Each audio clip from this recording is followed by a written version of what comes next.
And this is institution, usually educational. Um,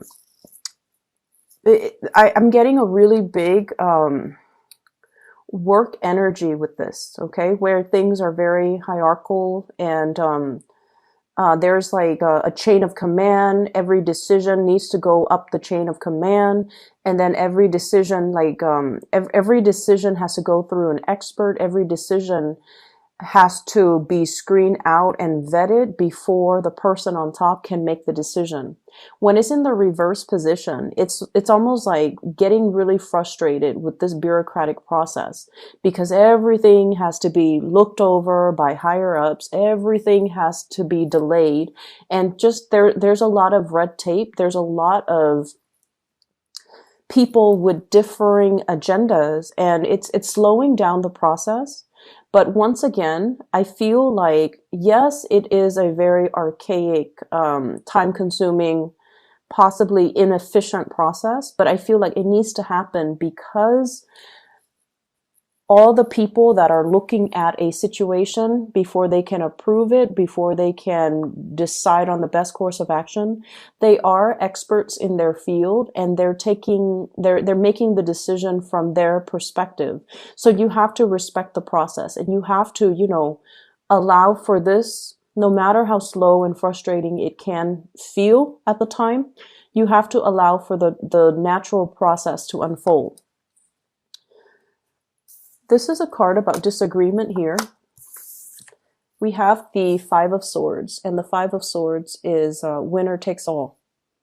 Okay, lack of compromise, wanting to make like these executive decisions without consulting other people, and it's sort of like one person leaves with all of the jewels on their sword, and then the other person is left with nothing. So in the spirit of compromise and in the spirit of, trying to do the right thing, it is really crucial for you guys to understand that these protocols and these processes are placed or put into place because there's a need for it. So that one person doesn't make the decision only based on their self-interest and essentially screws everybody else over.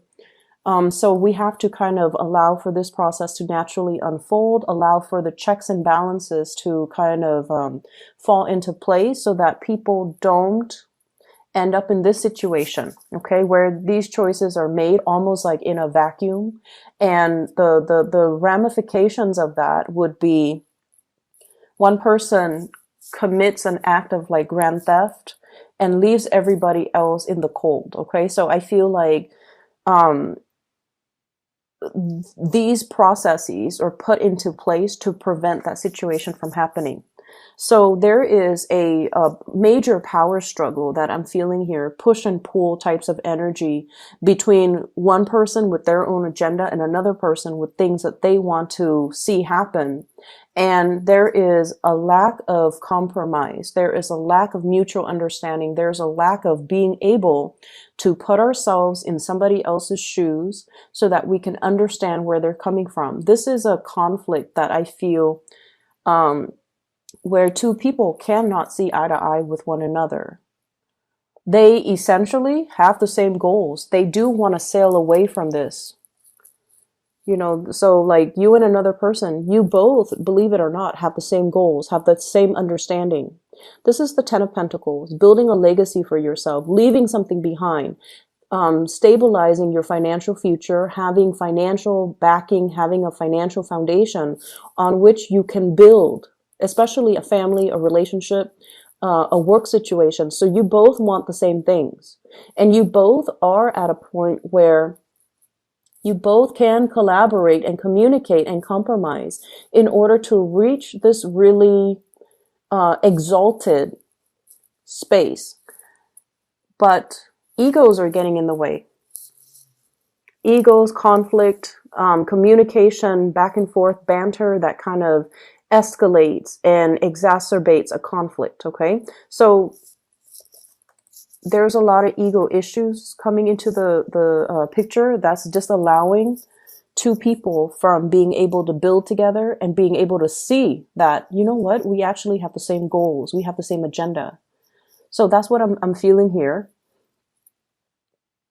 And if this is an ongoing conflict, I feel like it is coming, it is being revisited, or it is returning into the present moment.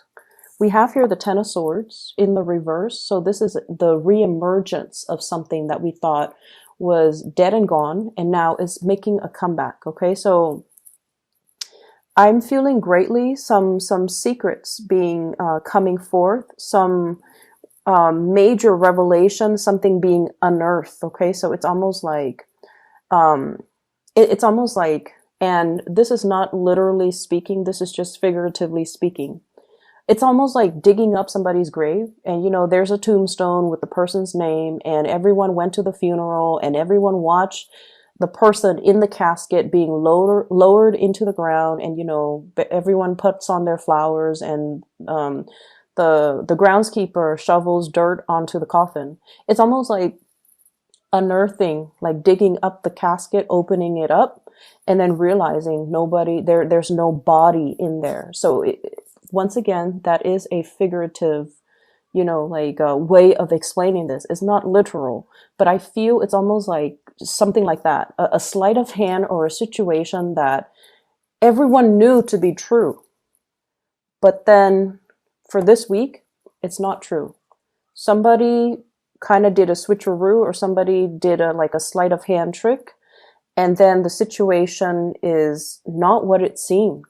All of a sudden, the situation is not what it seemed.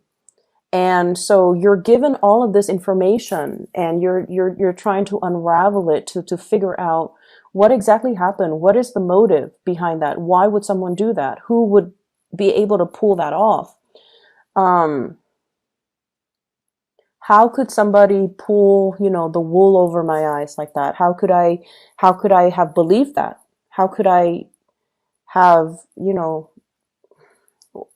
why didn't I know? So I'm seeing all of these questions, and I feel like it's such a dramatic week, like the events that unfold, and I feel like it happens in succession too.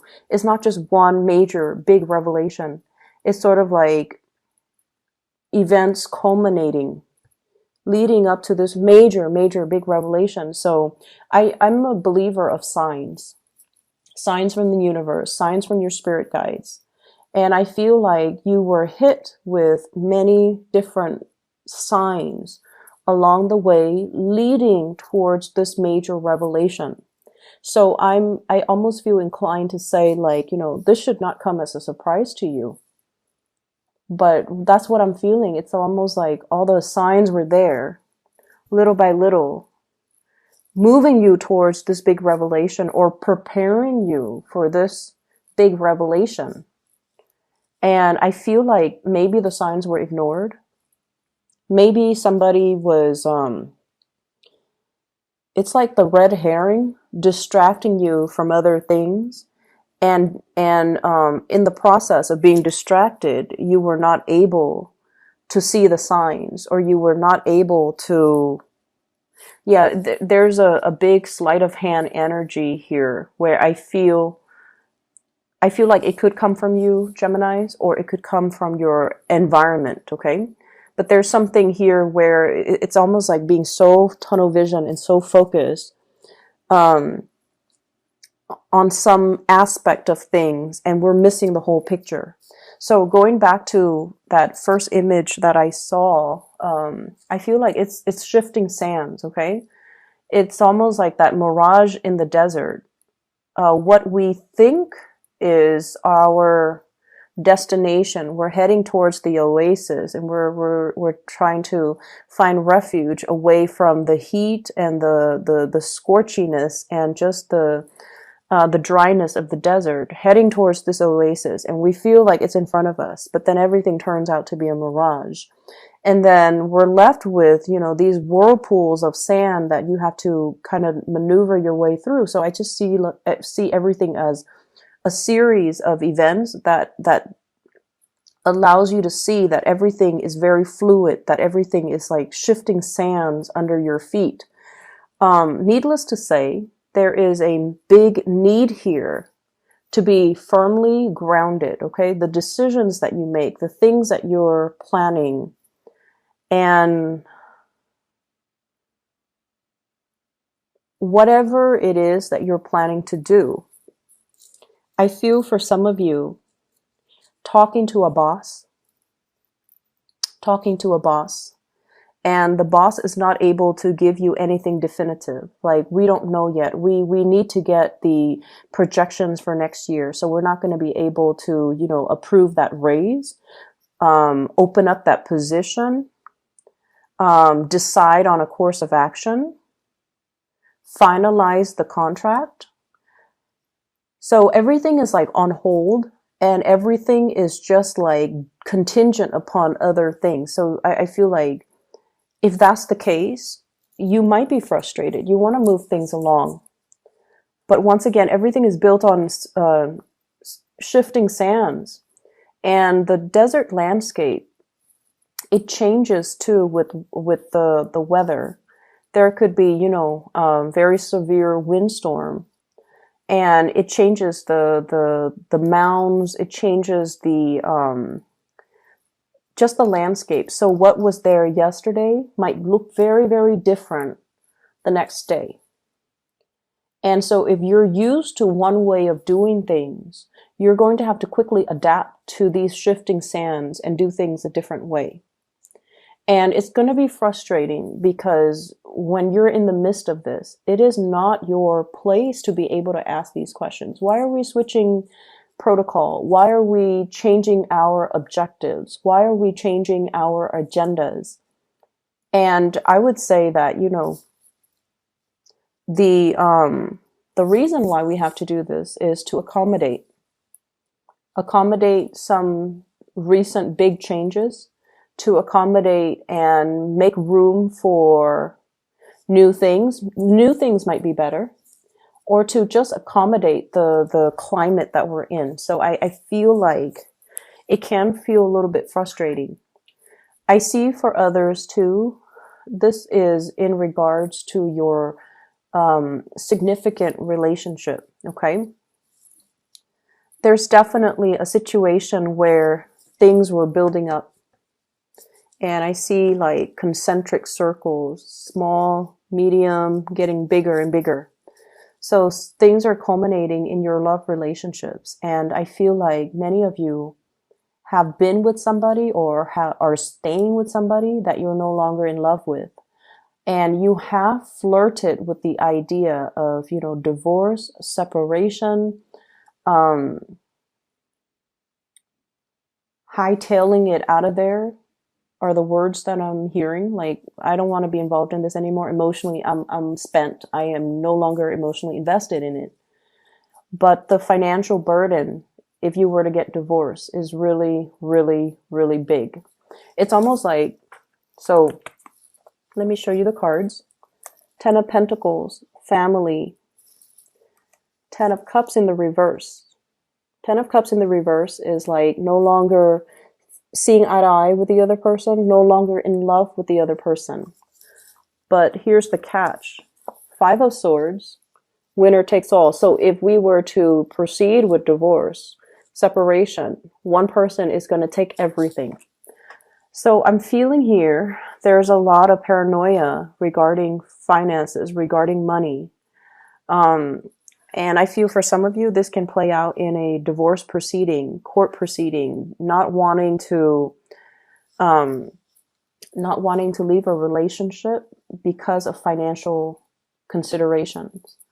For those of you who are traveling, I do see travel and movement. You're obsessively planning over it. Where am I going to stay? What stops am I going to make along the way? Do I have the financial resources? So those of you who are dealing with that, you're going to be fine. You're going to be okay. You're going to sail over your financial woes, okay? And all of it is happening because you're taking the steps and you're doing your due diligence to plan these things.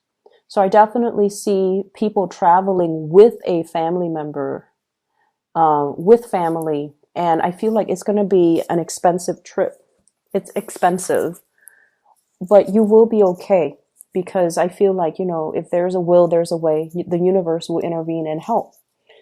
Um, there's a certain amount of luck here too, I feel like necessary luck in order to get things off the ground. Okay. So it is a lot of it has to do with you putting in the effort and the work in order to do your due diligence, in order to do your research, in order to plan things out and lay out a blueprint for yourself. And so the universe is helping you, is sprinkling some lucky, stardust on you to make sure that this venture is going to go the way that you want. But the universe would not have intervened if you just, coasted and not do your portion of the work. Does that make sense? So I feel like there's definitely a certain amount of divine protection and luck coming through to help you through this week. Okay. I'm also seeing as well, I feel like for those in relationships and that you're no longer in love, okay? And when you're no longer in love with another person, you might care about the other person, but the love is not there anymore, or you feel like you have outgrown the relationship, and you almost feel like it's time to go on. Like, it's time for me to move on. But I feel like many of you fear leaving this relationship because it's sort of like the devil that fearing the uncertainty, fearing the whole process about, I have to go out there and date again. Dating is so awkward. And what if I don't find anybody as good as this person that I have right now? What if, I'm too old and I can't find anybody? So I see some of you with that element as well. What if people are after me only for my money? Or even what if I can't find somebody that wants the same things as me?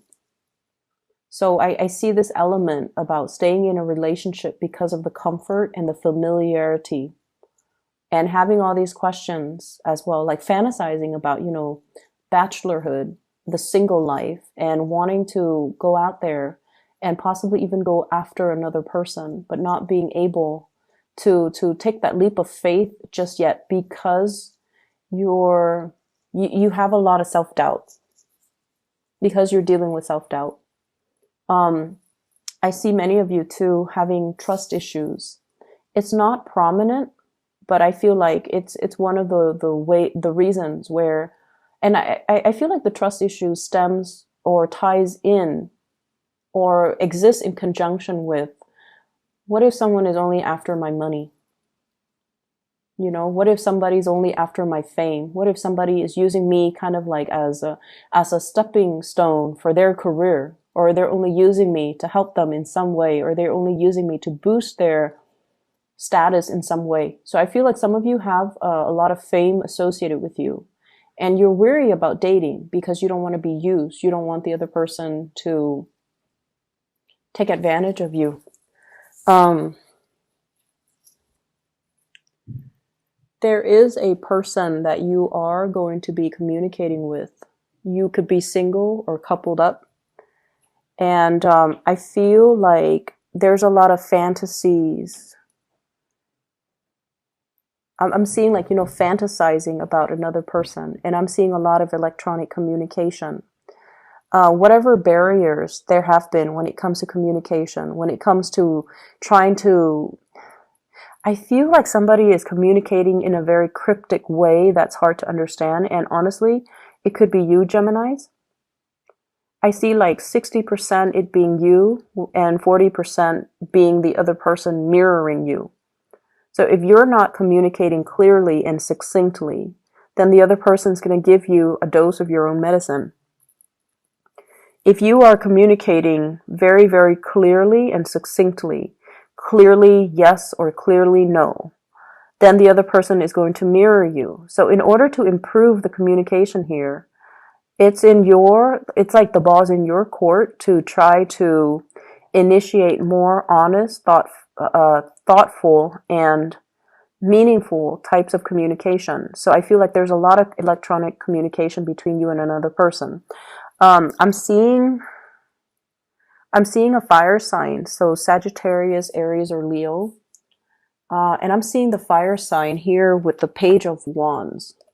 It's not so much the page energy that I'm seeing, but more like a person that is a little bit more heart on their sleeves, flamboyant, fun, playful.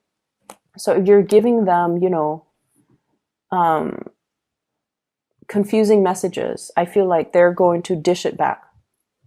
And so we have a cycle here that we kind of need to break, and it is within your control, and the ball's pretty much in your court to be able to do that. I see many of you too getting more physically active. I see more lifting weights. I see more like I see somebody bending down and like squatting or even doing weights or doing repetitions like I see like weight training, strength training.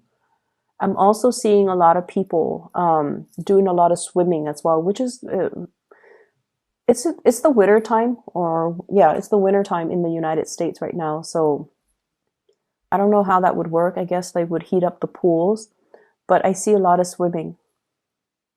The last thing that I want to mention here is